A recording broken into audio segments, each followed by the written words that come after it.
sõber tuli mulle külla ja vaatas, et mul ahi on vana ja tegi mulle uue ahju. Ja nüüd ta näitab, kuidas seda uut ahju toimetama hakata. Nii, selleks, mis me teeme? Keerame kõigepealt siibri lahti. No siibri on lahti, nii et niimoodi käib. Nii, siis võtame uksest lahti.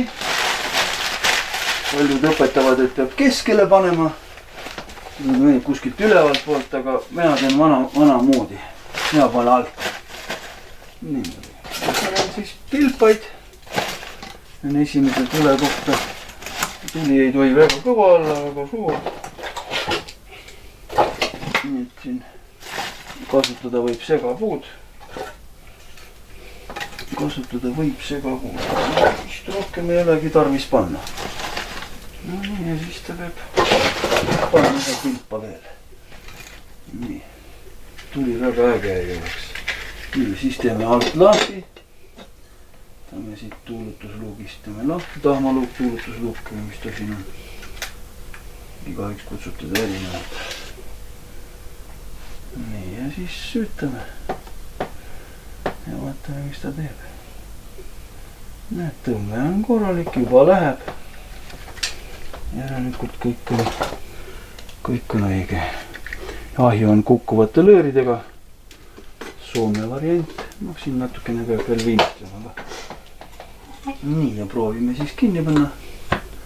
Teeme siit alt ka lahti.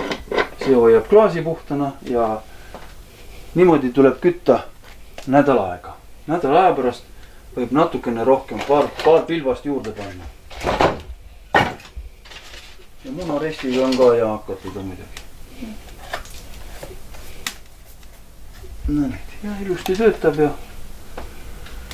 ja siibert tuleb lihtsalt vahest, kui liigutada lihtsalt kinni lahti, et ta niiskusega kinni ei paakuks ja roostetama ei hakka. Ta niikuinii ühe koha peal seisab siin. Niiskusest läheb rooste ja jääb kinni. Ja ongi kõik. Ja siibrit ei tohi vähemalt kuu aega kinni panna. Ja siin Ardo juures ma arvan, et kuni hooaja alguseni võib siiber lahti olla.